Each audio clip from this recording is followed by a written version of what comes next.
Al abordar el material de los 7 hábitos, debemos darnos cuenta de que están basados en principios, en leyes naturales. Es por ello que presentamos primero este material fundamental. Necesitamos entender el concepto de principio y el concepto de paradigma, y también cómo definir efectividad. Luego veremos los 7 hábitos. Afirmo que los principios no son solo leyes naturales, objetivas, verdaderas, externas a nosotros, sino que también son evidentes por sí mismos. ¿Por qué lo afirmo? Porque he comprobado que para cualquier grupo de gente informada que actúe libre y sinérgicamente, los sistemas de valores son los mismos. Descubrí que sin importar los antecedentes de alguien, su religión, cultura, nacionalidad, raza, género, sin importar el nivel en la organización, sin importar la industria o profesión, los mismos valores fundamentales son universales. Representan lo que llamamos principios. Algunos gozan de consenso generalizado: integridad, servicio, contribución, crecimiento y desarrollo, bondad, cierto trato a la gente, dignidad, justicia. Estos son universales. Cada uno de los hábitos representa un principio, una ley natural fundamental, evidente por sí misma.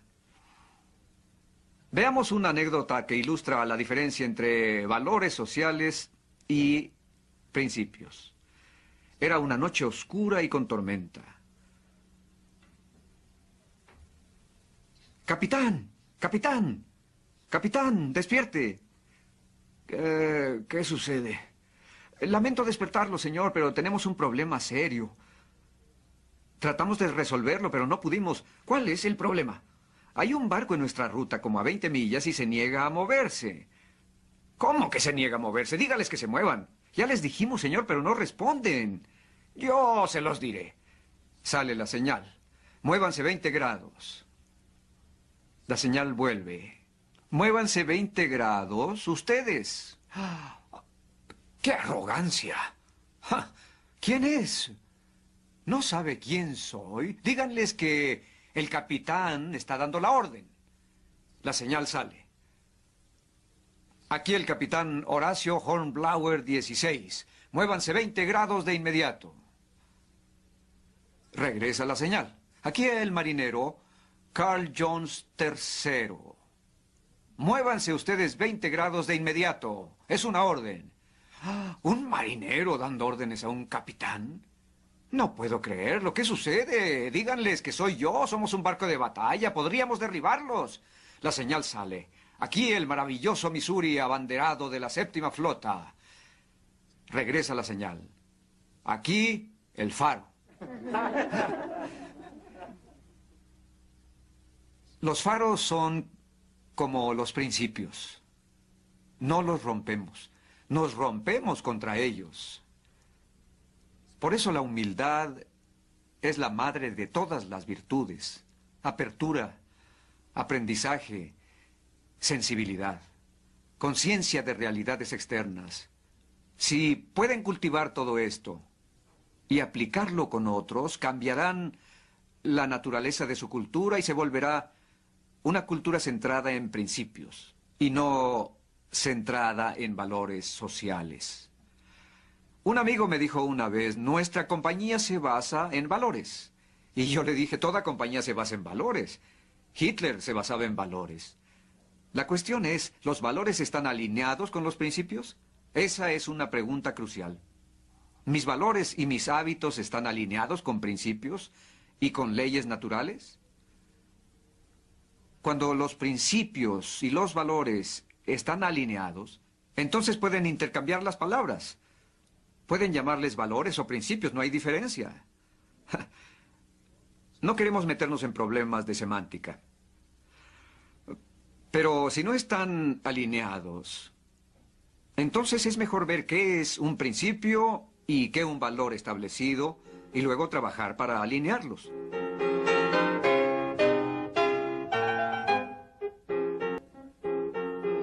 Parte G. Los principios gobiernan. Entender los principios es un esfuerzo constante. La ley de la gravedad. Gradualmente todo el mundo ha terminado aceptándola. La manzana que cae del árbol golpeando la cabeza del científico. Simple observación. La ley de la gravedad gobierna. ¿Y si se aprobaran leyes tratando de derogar la ley de la gravedad? Un principio es un hecho real, como la ley de la gravedad. Inevitable. ¿Cuántos en la escuela estudiaban la noche antes del examen? Sean honestos.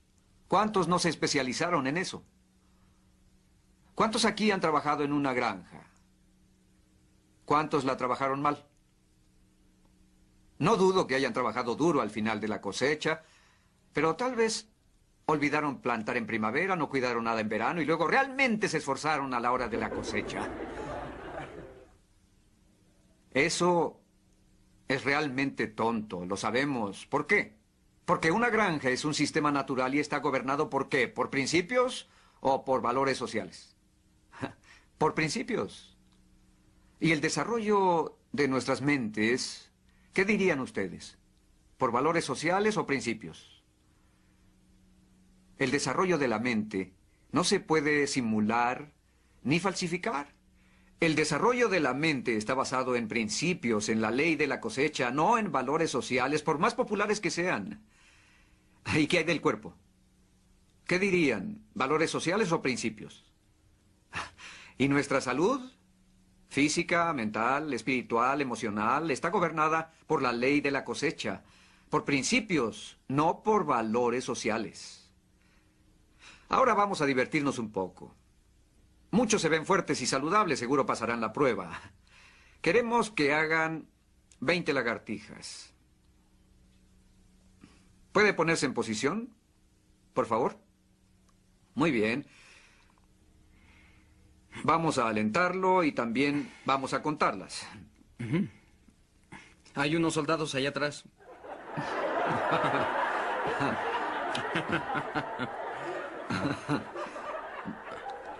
Solo están tratando de mantener Ya la me duelen paz. los brazos. Bien, vamos a empezar. Vamos a contarlas. ¿Y cuántas voy a hacer? Solo 20, la espalda recta. Hasta abajo. 3, 4, 5, 6, 7, 8, 9, 10, 11, 12, 13, 14, 15, 16. ¡Tú puedes! ¡Sí, vamos! 17, 18, 19. ¡Vamos, vamos! ¡Sí! Una más. ¡Con fuerza! ¡Así!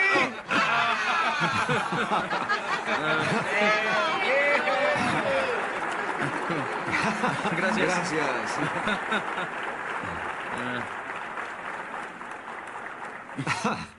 Fue un juego sin ningún mensaje.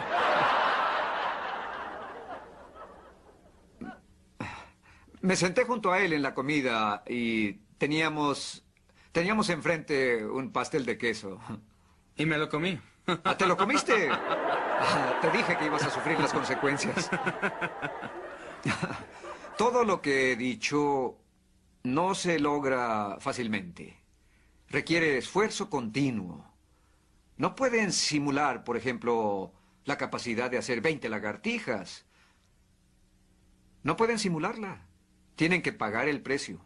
La próxima vez que nos veamos, seguramente él podrá hacer 25 o 50. Pero siempre y cuando haya pagado el precio.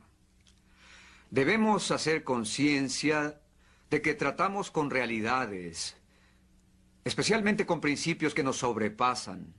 No tenemos el control, ni aún en el concepto tradicional de tener control.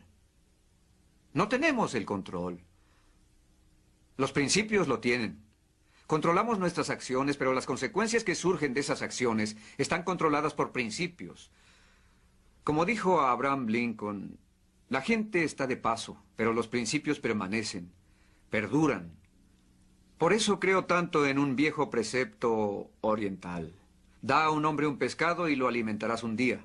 Enséñale a pescar y lo alimentarás toda la vida. Cuando enseñan a alguien una práctica, siempre traten de enseñar el principio que la sustenta, porque la situación puede cambiar y la práctica ya no será aplicable. El principio será constante. Los principios son leyes universales y naturales, autoevidentes, autodemostrables. Gobiernan todas las cosas. Los valores no gobiernan. Los principios, en cambio, sí gobiernan.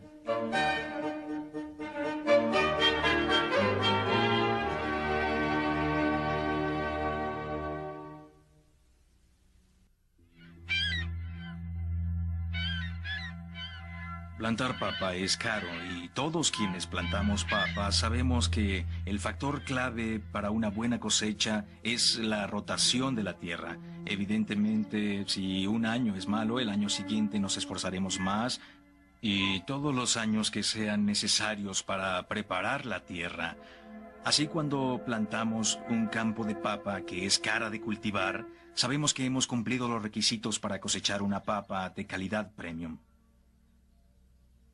Existe cierto espíritu de fraternidad entre los plantadores de papa, pero evidentemente también hay una tremenda competencia de todos contra todos, porque nuestros clientes se toman el trabajo de examinar toda la papa almacenada, seleccionando la papa de calidad premium. Todo el mundo está dispuesto a pagar por una papa premium, pero la de baja calidad es muy difícil de comercializar. Por eso tenemos que ser muy serios y tomarnos el tiempo necesario para preparar la tierra para la papa. Lo que hacemos es pasarnos 2, 3 o hasta 4 años preparando los campos donde se sembrará papa. Y este campo es uno de ellos. Ahora tiene trigo, que no es un cultivo lucrativo, pero es muy bueno para que allí se siembre papa el año próximo. Todos los preparativos que hacemos casi diariamente son para garantizar calidad. Y hay que trabajar duro, porque si no, nadie querrá comprar lo que cosechemos.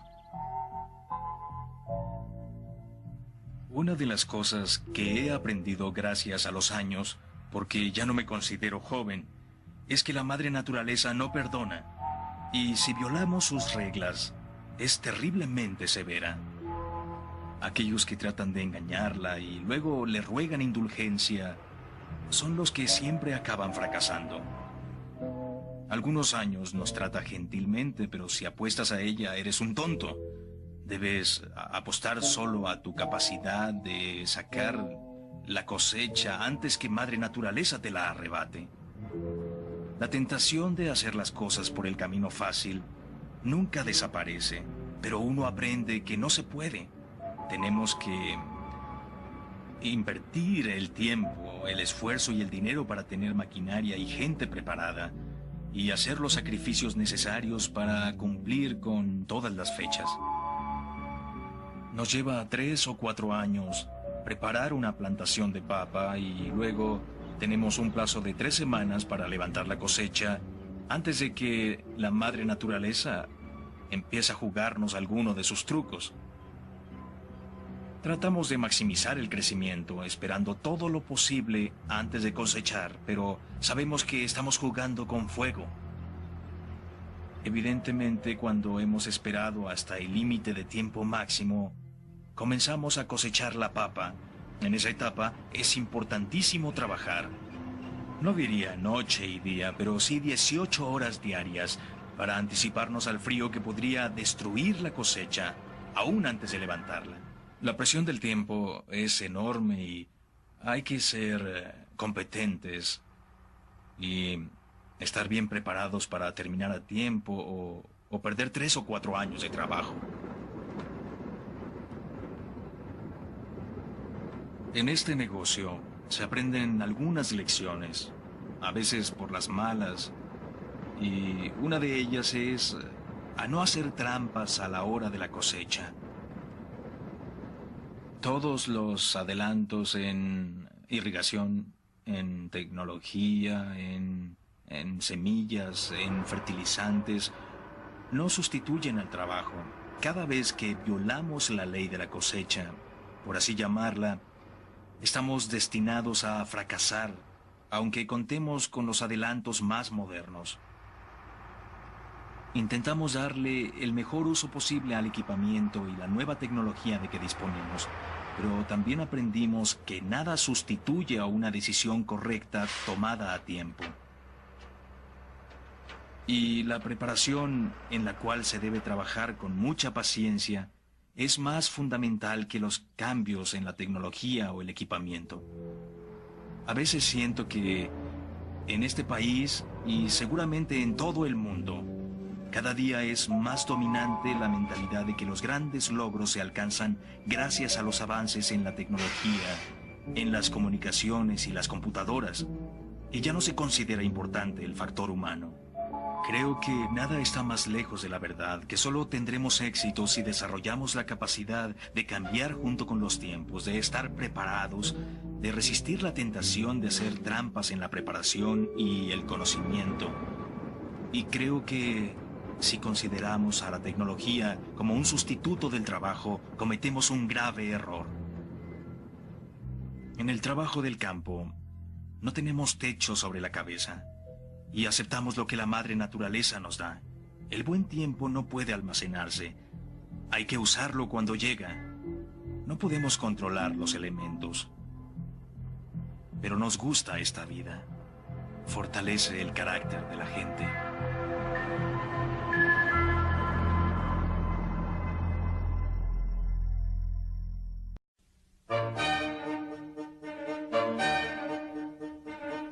Parte H.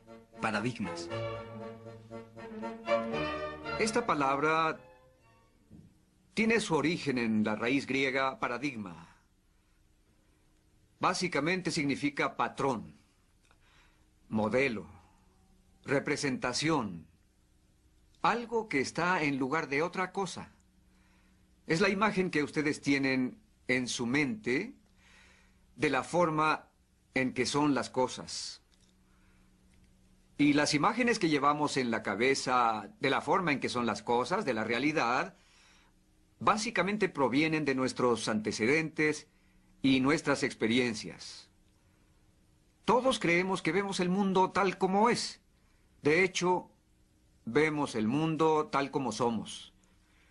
Nos proyectamos en el mundo exterior, en el ambiente, en la gente con quien nos asociamos, incluyendo cómo nos vemos a nosotros mismos. Proyectamos nuestras experiencias condicionantes, nuestros antecedentes, una cierta representación, un cierto modelo, una cierta serie de expectativas, ciertas creencias sobre la realidad exterior.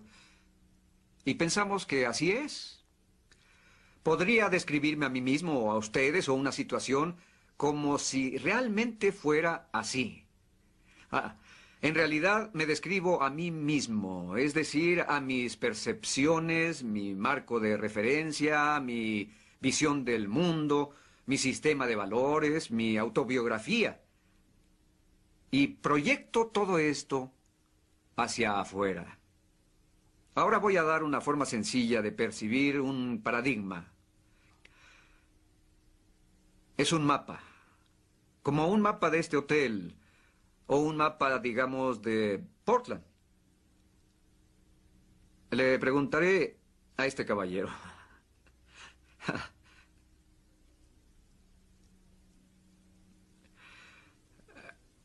¿Qué haría si viniera a Portland y no tuviera ninguna información del lugar y le dieran un mapa donde rentó el auto y fuera un mapa de Seattle,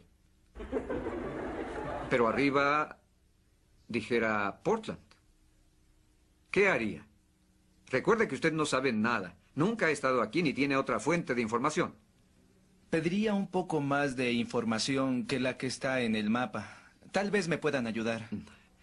¿Y qué tal si le contestaran, lo siento, es todo lo que tengo, es tarde ya, buena suerte, aquí está la llave de su auto, está cruzando la calle en el número 14... Y si sigue este mapa podrá encontrar el hotel al que quiere ir. Supongamos que llama a un amigo que tiene aquí por teléfono y él sabe que usted tiene ese mapa y le dice... ¿Cuál es su nombre? Carlos.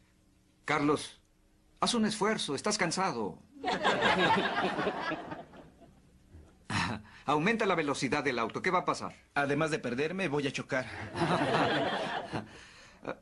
Lo vuelve a llamar en estado de una total desesperación y le dice, nunca he estado tan confundido y perdido en mi vida. Estoy siguiendo bien el mapa. Dupliqué mi velocidad y me perdí 2 veces. Él siente su desaliento. Usted está deprimido y a punto de darse por vencido. Y entonces él le dice, piensa positivamente. Se da cuenta de qué fácilmente le resolvieron el problema. Con una frase, tú puedes hacerlo, tú estás a la altura, hazlo. ¿Verdad? ¿Verdad que lo haría? Claro que lo haría. Ahora ni siquiera le importa estar perdido. Así es, estoy feliz de estar perdido. Eso es un paradigma. Un paradigma es el mapa que ustedes tienen en la mente. Una vez que tienen el mapa adecuado, entonces su conducta y su actitud cuentan. Lo que llamamos mapas son realmente creencias. Creencias sobre la forma en que son las cosas. Creencias sobre la forma en que las cosas se representan. Eso es la realidad. Nadie las cuestiona.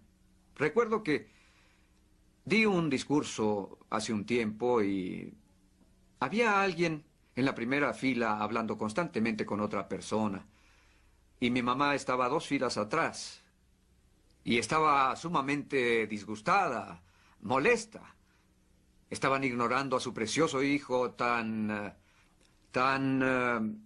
cínicamente, tan abiertamente. Hablaba constantemente. Desde el mismo principio hasta el final de mi discurso, la persona hablaba y hablaba. Eso la desconcertó totalmente de lo que yo decía y sintió ganas de darle un bolsazo, por lo menos. Por fin se levantó y fue a hablar con el organizador de la conferencia. Le dijo, ¿vio eso? ¿Vio lo que está pasando? ¿Puede creer que en la primera fila esa persona... Ah, le explicó, es que es coreana y es su traductora.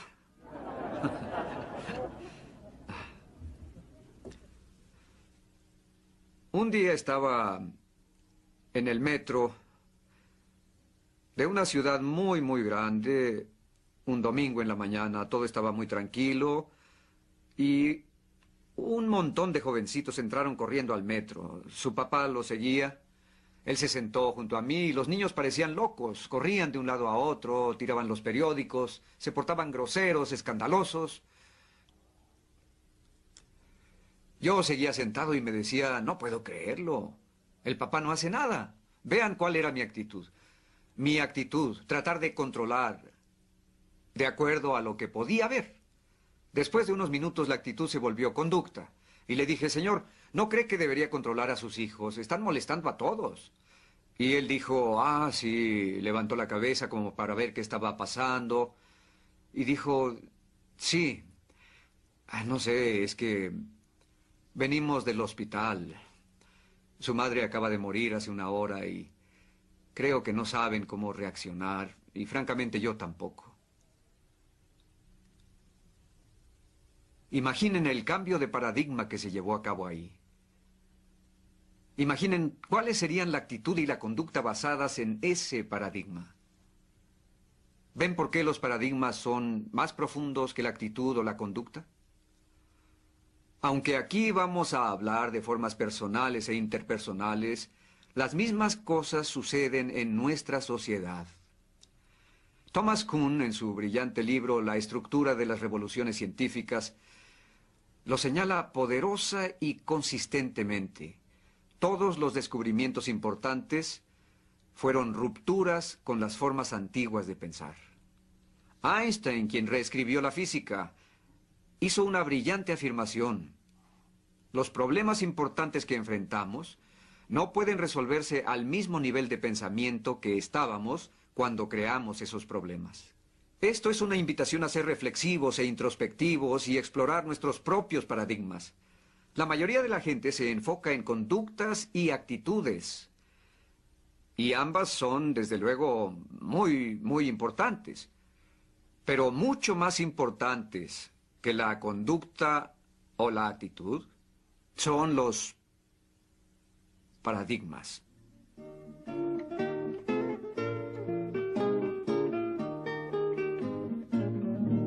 Parte I. Paradigmas y espejo social. ¿Cuántos de ustedes han estado en la Casa de los Espejos de alguna feria? ¿Qué tal si esa fuera la única fuente de información que tuvieran sobre su cuerpo? Alguna absurda caricatura. Por ejemplo, yo una vez me vi sin cabello. ¿No es absurdo? La mayoría de los mapas de la gente son una función del espejo social. Viven fuera del espejo social y de su memoria. Una mamá me dijo el otro día, no puedo entender a mi hija. De repente ya tiene 17 años y es como si fuera otra persona.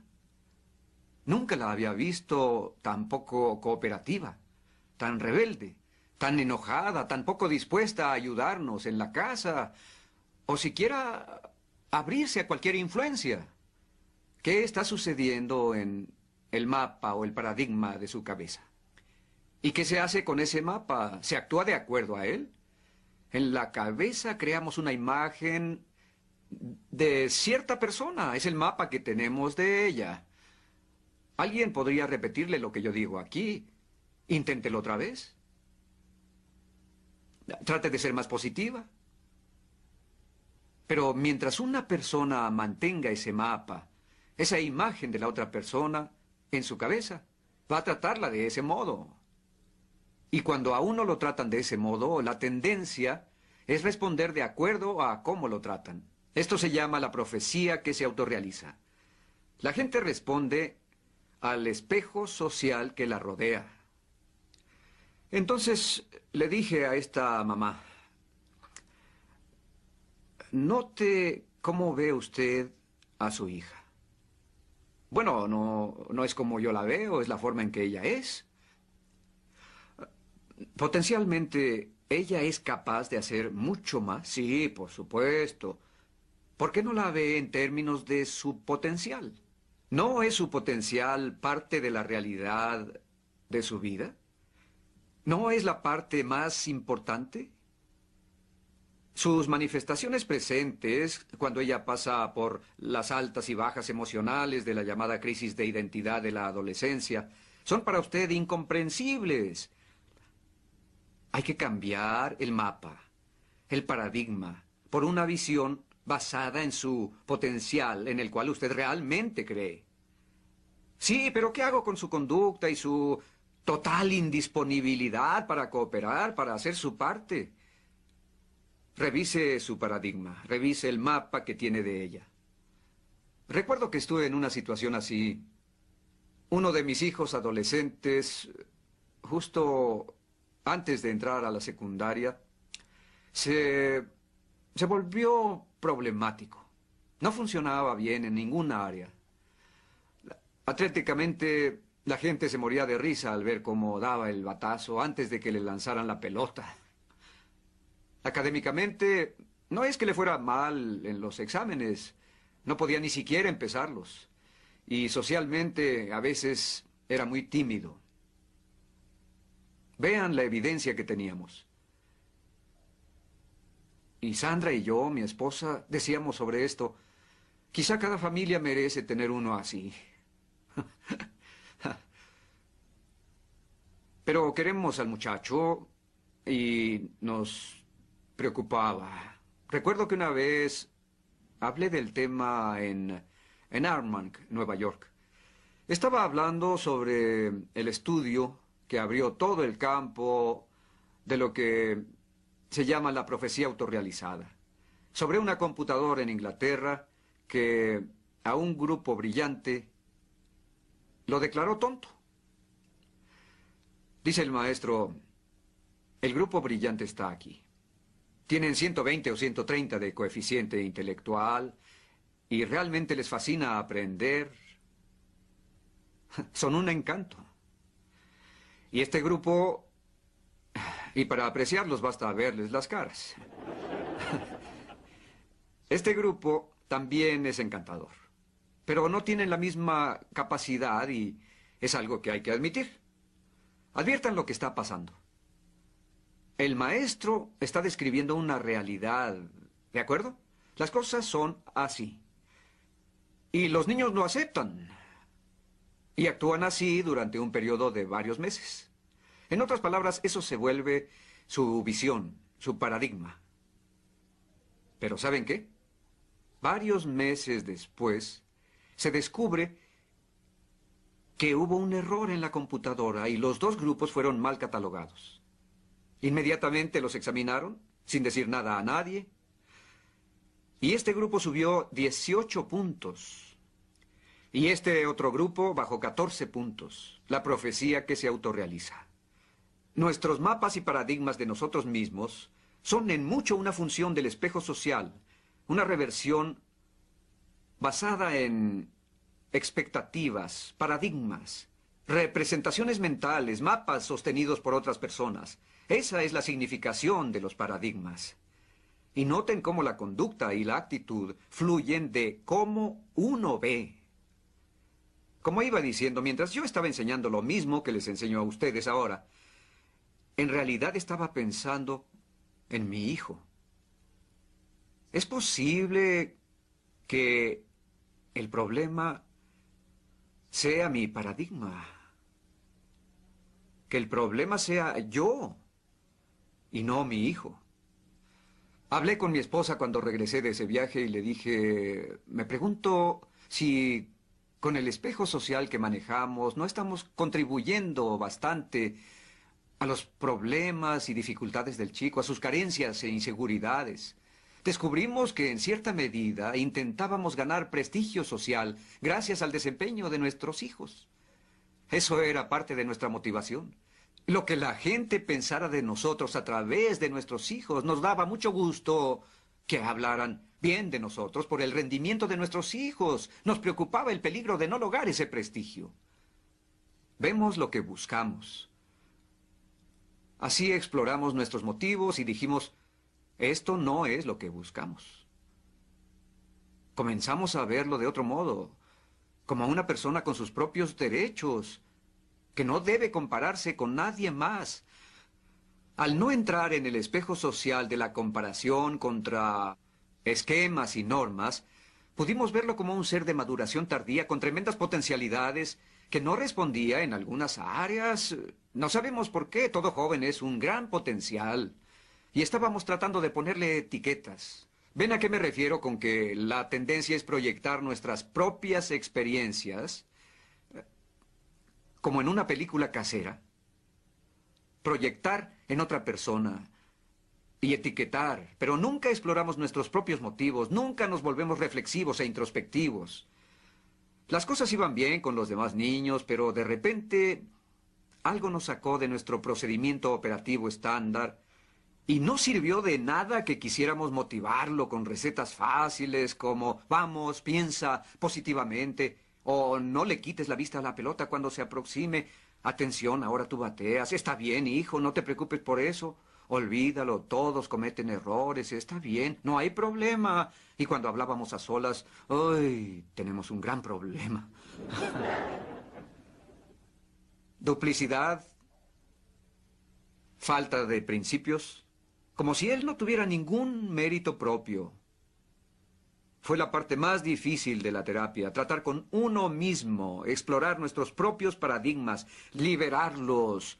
Pero cuando tratas de tener a la gente, de poseerla, de ser su dueño, y que su desempeño se refleje en tu reputación, Tu estructura básica de motivación condiciona tu paradigma sobre esa persona. Y la verás a través del marco de referencia de tu espejo social. Y entras en la profecía que se autorrealiza. Esperemos que nuestra humildad nos despierte el interés y la disponibilidad para analizar nuestras ideas sobre la vida y cuestionarlas.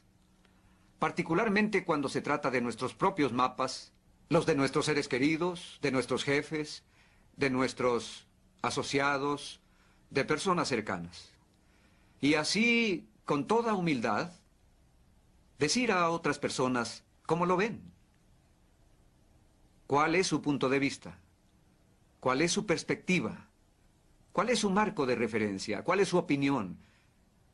Y constantemente adquirir un sentido más claro de cómo son las cosas, logrando un paradigma mejor y mejor.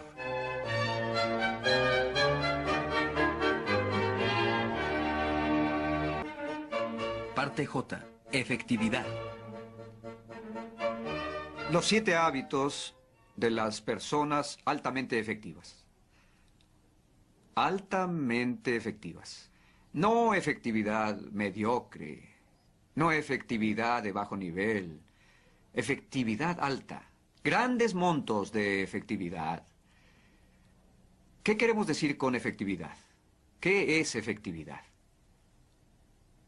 Podríamos usar la palabra éxito, pero esa palabra lleva demasiadas connotaciones de valores sociales antiguos sobre tenerlo todo. Por eso, usamos la palabra efectividad. 7 hábitos de las personas altamente efectivas. Ya conocen los famosos cuentos de Esopo, aquel sobre un pobre granjero con muy mala suerte, y sus visitas a su gansa favorita. Un día nota que hay un huevo más grande, un huevo de oro junto a esa gansa, y piensa que alguien le puso una trampa, así que lo tira. Después decide probarlo y se da cuenta de que en verdad es puro oro. Oro puro, y el que ha sido tan pobre tanto tiempo. Al siguiente día, otro huevo. Y al siguiente, otro. Cada día hay otro huevo de oro. Se vuelve millonario, fabulosamente millonario. Pero también se vuelve muy impaciente y avaro. Los quiere todos. Ahora los quiere todos. Así que mata a la gansa para sacarle todos los huevos y desde luego no encuentra nada. Creo que en esta fábula está la esencia de la definición de efectividad. Está formada básicamente de 2 cosas. Conseguir lo que quieres y conseguirlo de manera que te capacite para obtener lo que quieres una y otra vez, y otra vez, y otra vez. Le llamamos balance PCP.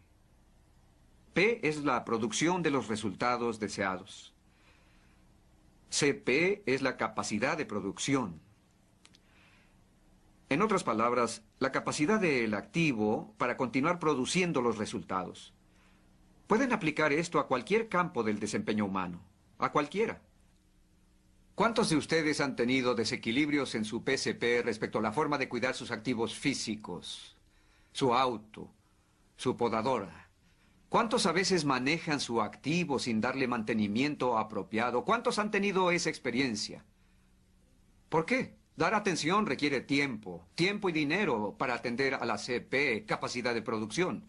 La gente que está acelerada y que tiene que conseguir lo que quiere ahora mismo simplemente maneja una máquina o un auto sin pensar en su mantenimiento, ninguna atención a CP. Eventualmente ya no hay más huevos de oro. La gansa muere. Voy a preguntarles qué harían si estuvieran en la siguiente situación en una empresa. Están a cargo de esta máquina. La máquina está produciendo bien y quieren impresionar a la dirección con su volumen de producción. Hay posibilidades reales de ascensos. Así que en realidad solo les interesa la producción a corto plazo. ¿Qué harían con esa máquina? A toda su capacidad. Tiempo completo, no CP, no mantenimiento. ¿Por qué? Es tiempo muerto, son costos. Mantenerla funcionando constantemente son más y más y más huevos de oro. Ahora que los ascendieron, porque en la empresa hay gran movilidad, la organización continúa su crecimiento. Y entra en escena el siguiente supervisor de la máquina. Para entonces, la máquina está descompuesta porque no se atendió su CP. Entonces él tiene que hacer trabajo de CP, mantenimiento, reparaciones. Sus costos se van así y su producción así. Mis costos, en cambio, fueron así y mi producción así. Yo escribí en tinta negra y él en roja. ¿Y qué diremos sobre mi sucesor? Que lo Que lo despiden. Sí, es un inepto. De veras. Mientras usted estuvo ahí, hubo éxito. Y en cuanto se fue, un fracaso. ¿Y qué pasa con sus cuerpos? ¿Eh? ¿Cuántos de ustedes tienen una práctica regular de ejercicio sistemático? ¿Cuántos saben que deberían tenerla? Díganme, ¿qué va a suceder? ¿El sistema inmunológico se debilitará? ¿Se hará vulnerable a todo tipo de enfermedades?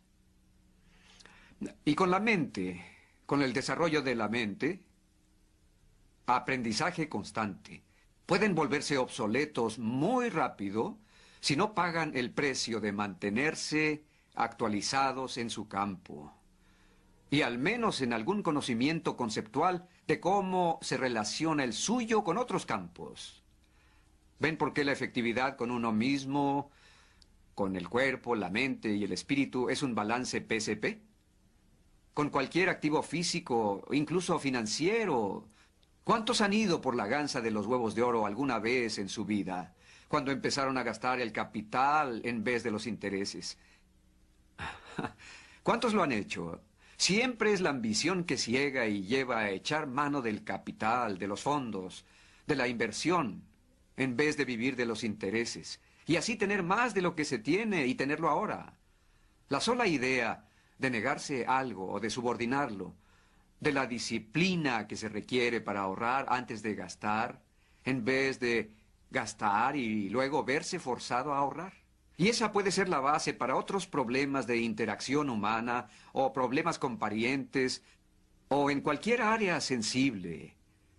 Ahí es cuando empiezan a darse cuenta de que la gansa murió o está muriendo, está enferma. Lo mismo sucede en el matrimonio. Pueden tener una situación como la que vi con un joven presidente de una organización y su familia. Una persona muy exitosa. Pasó de nada a valer cientos de millones de dólares. Pero su relación familiar estaba en bancarrota. Y la pregunta es, ¿realmente era exitosa esta persona? Para usar nuestro lenguaje, ¿efectiva?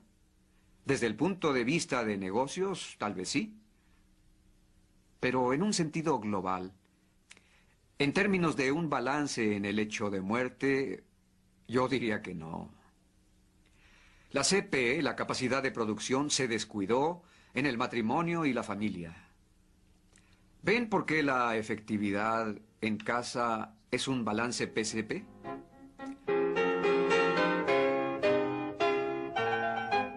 TK, balance PCP en organizaciones. ¿Qué hay de los negocios? ¿Qué sucede si se descuida la CP del negocio? Digamos con un cliente. Piensen. Pierdes un cliente. Exacto. Pierdes más que un cliente.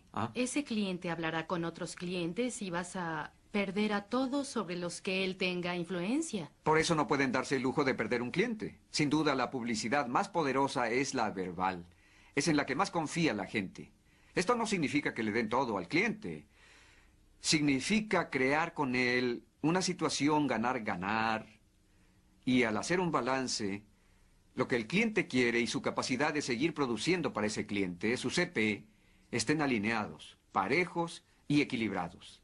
Recuerdo un restaurante de sopa de almejas tan popular que uno apenas podía acercarse al lugar a la hora de la comida. La gente no solo comía ahí, compraban para llevar a casa, para la cena. Era excelente y muy popular. Llegó una nueva gerencia y nadie supo del cambio. Se mantuvo el mismo nombre y todo lo demás, pero empezaron a hacer la sopa más aguada. Ahora bien, ¿qué creen que pasó después de un mes? El éxito fue desapareciendo. ¿Por qué? Ahorraban costos. Ahorraban en la cantidad de almejas que usaban en la sopa. Pero poco a poco liquidaron la lealtad de sus clientes. Poco a poco. La liquidaron y murió la gansa de los huevos de oro. Trataron de recobrarla, pero para entonces ya se sentía engañado todo el público.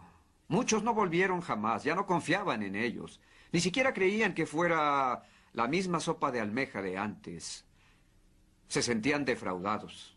Es tan frecuente el caso de organizaciones que pueden liquidar los recursos humanos con prácticas enfocadas en los resultados inmediatos, en la producción de resultados inmediatos, pero que descuidan la capacidad de producción. ¿Qué pasa con el empleado que sirve al cliente? ¿Cómo se puede descuidar la CP con él? Negando capacitación, cortando publicidad institucional, recortando investigación y desarrollo u otras formas de desarrollo. Lo que digo es que se puede doblar o cuadruplicar las utilidades de cualquier organización recortando su CP. Y por un trimestre o por dos, ¿cómo se va a ver? Viendo a los huevos de oro para recogerlos en abundancia. Siempre traten a su gente exactamente como quieren que ellos traten a sus mejores clientes. Y lo harán.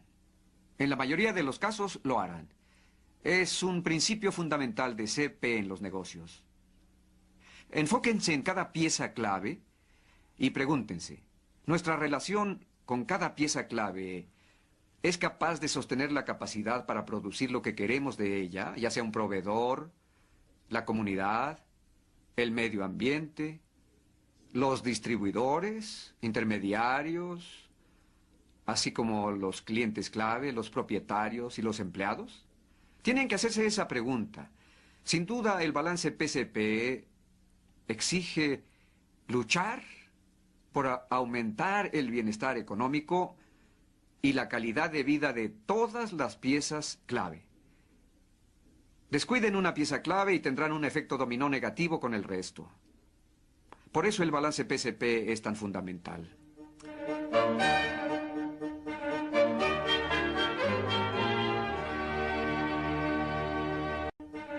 Parte L. La cuenta bancaria emocional. Quiero presentarles un concepto llamado la cuenta bancaria emocional. Ustedes saben lo que es una cuenta bancaria. Si fueran mis banqueros y yo hiciera muchos depósitos en esta cuenta bancaria, gradualmente se haría más y más grande. Incluso puedo hacer retiros porque tengo grandes reservas. Una cuenta bancaria emocional es lo mismo. Puedo hacer muchos depósitos durante mucho tiempo y construir mi capacidad de reserva con alguien. Si cometo un pequeño error, es un pequeño retiro, pero la confianza sigue alta. Todavía tengo una enorme reserva.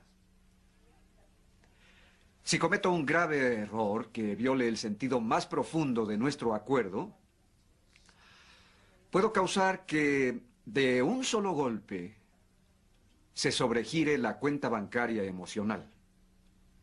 El concepto de cuenta bancaria emocional equivale al de capacidad de producción en cuanto a relaciones humanas, a interacción humana.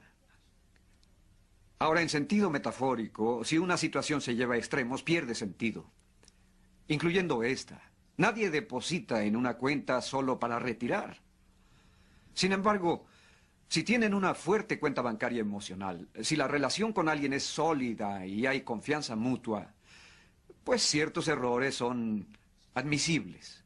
Pueden hacerse retiros, no a propósito, sino involuntarios, sin darse cuenta, por insensibilidad o lo que sea. Y la gente entenderá. Solo para ilustrar, ¿Cuántos han tenido una fuerte cuenta bancaria emocional con alguien? Una relación de confianza con alguien. Piensen en esa persona. Hay tanta confianza que pueden comunicarse con ella casi sin palabras. ¿Piensan en alguien? ¿Cuántos tienen una cuenta bancaria emocional tan fuerte que pueden cometer errores en su comunicación y aún así lograr entenderse? ¿Por qué? Ellos conocen su corazón. Saben lo que ustedes representan. Ahora lo opuesto. ¿Cuántos tienen una relación con alguien que está deteriorada, donde la confianza no existe, donde la cuenta bancaria emocional está sobregirada? ¿Cuántos han tenido esto en su vida o ahora lo están viviendo? ¿Qué sucede cuando se comunican con ese alguien? ¿Qué sucede cuando intentan de nuevo ser muy claros? No funciona.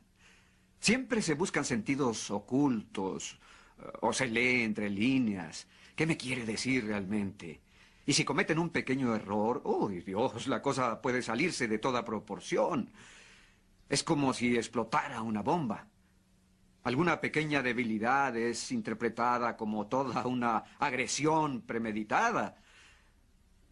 Lo que originalmente era un simple malentendido se agrava hasta convertirse en una ruptura total de la comunicación. Algunas personas le llaman conflictos de personalidad. Un día llevaba a cabo un seminario en la costa de Oregon. El clima era perfecto y decidimos hacer las juntas en el jardín. La gente quería estar inmersa en la naturaleza. Eran días hermosos, cálidos. Un hombre se me acercó y me dijo: Dios mío, si pudiera disfrutar de esto, pero no puedo. ¿Cuál es el problema? Pues, no sé, mi esposa se la pasa interrogándome todo el día. Es increíble, no confía en mí. Constantemente, bueno, tú sabes, examina cada parte de mi vida. ¿Dónde estuviste? ¿Qué hiciste? ¿Con quién fuiste? ¿Qué hiciste en la noche? ¿Con quién cenaste? ¿A quién puedo llamar para verificar lo que me dices? Luego hablamos un poco y él dijo: claro que tiene razón para tanta desconfianza. Cuando la conocí, yo estaba en un viaje como este y estaba casado con mi primera mujer. Recuerdo que le dije: no puedes evadirte de los problemas que tú mismo creaste. No hay atajos. No hay remedios rápidos. La ley de la cosecha gobierna.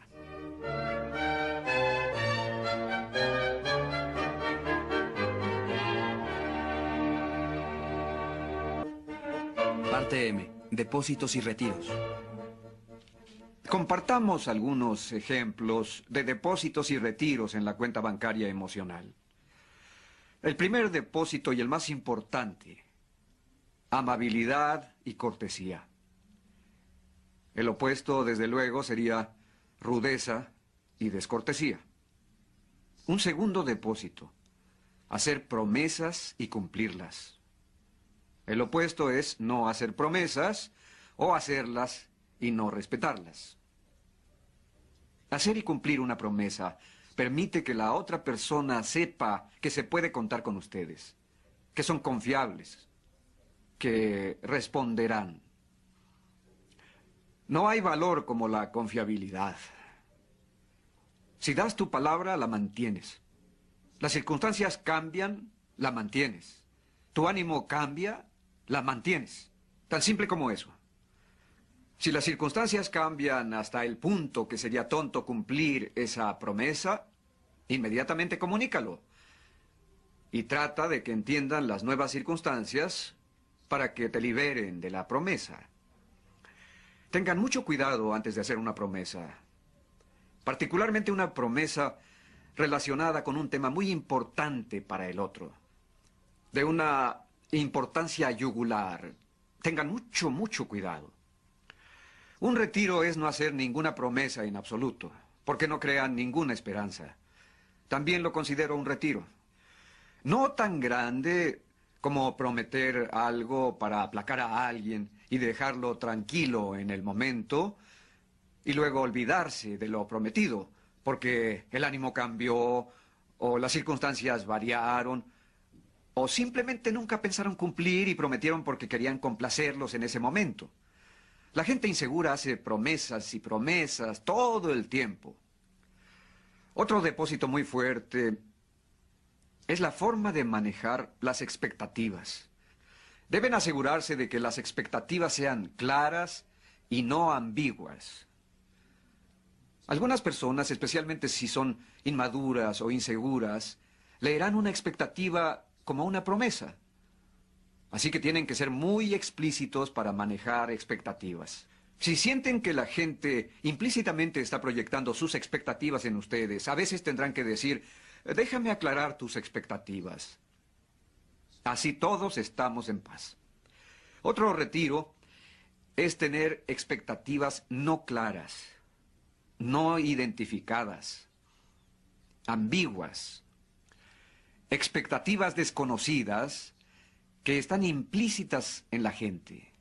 Nuestras frustraciones son producto de nuestras expectativas y controlamos nuestras expectativas. Por lo tanto, indirectamente controlamos nuestra frustración o satisfacción. Otro depósito sumamente importante es la tendencia que muchos tenemos a convertirnos en jueces. Yo llamo a este depósito lealtad al ausente.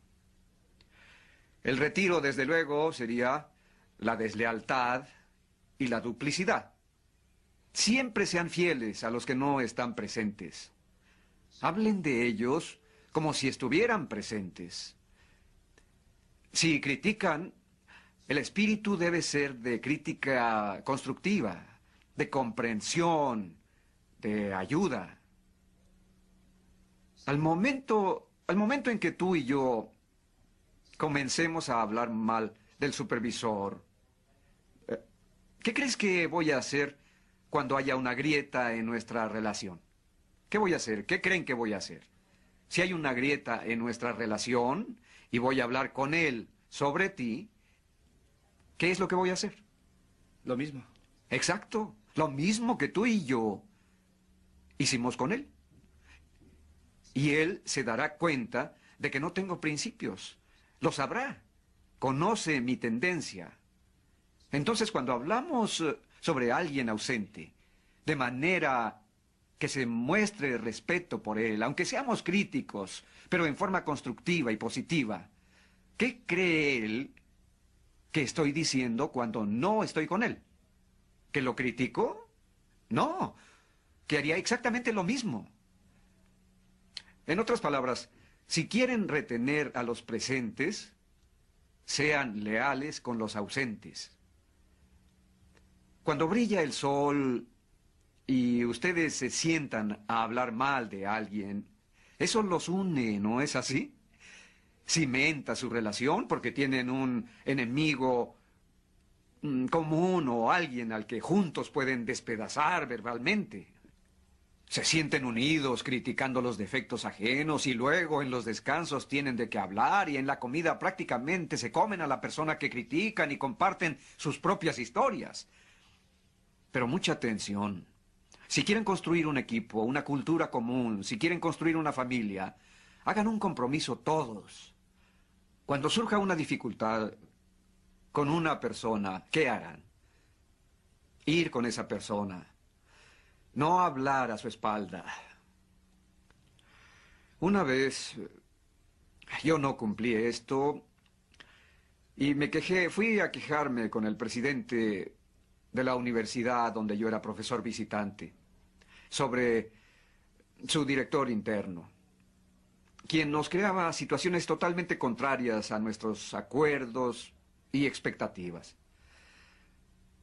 Realmente hablaba mal de él y de su competencia. El presidente dijo, realmente lamento oír que estás en esta situación. El director interno es una persona seria y competente. ¿Por qué no le pides que venga y resolvemos el problema juntos? No. No quiero estar involucrado. No dije eso realmente. Habría pasado por irresponsable. Pero eso sentía. No quiero hablar con él. Quiero hablar sobre él. El presidente era una gente muy correcta y agradable y mientras el director cruzaba el campus y se acercaba a la oficina, yo tenía el siguiente diálogo interno. Ay, Dios, ¿en qué lío me he metido? Quizá yo también soy responsable de la mala comunicación con el director. Tal vez él cumple con las normas y yo estoy mal informado. Honestamente me tambaleé, casi me caigo. Cuando llegó el director, ya saben, ¿cómo estás? Encantado de verte. El presidente podía sentir mi duplicidad. 10 minutos antes, qué incompetencia, no hace las cosas respetando acuerdos y normas, y ahora encantado. Una persona así es inestable en todos sus actos. Duplicidad. Otro depósito importante. Si cometen alguno de estos errores, aprendan a disculparse. El retiro, la arrogancia. Aprendan a disculparse. Estaba equivocado. No fui atento. El otro día mi hijo molestaba a su hermanita porque ella le había cambiado el arreglo de su escritorio. Él tenía todo organizado para su proyecto. Le había llevado mucho tiempo. Ella llegó intentando ayudar a su hermano y organizó y cambió todo. Ella pensó que era un depósito, para él fue un retiro. Mi hijo empezó a gritarle y a la mitad de la riña se detuvo. No puedo hacerte culpable de mis frustraciones. Lo siento. Sé que tu intención fue buena. Vi eso y pensé, se requiere presencia, verdadera madurez, respeto y mucha seguridad personal para que en medio de su ira pueda tomar de nuevo el control. La capacidad de disculparse, de olvidar y perdonar, de dejar atrás el resentimiento.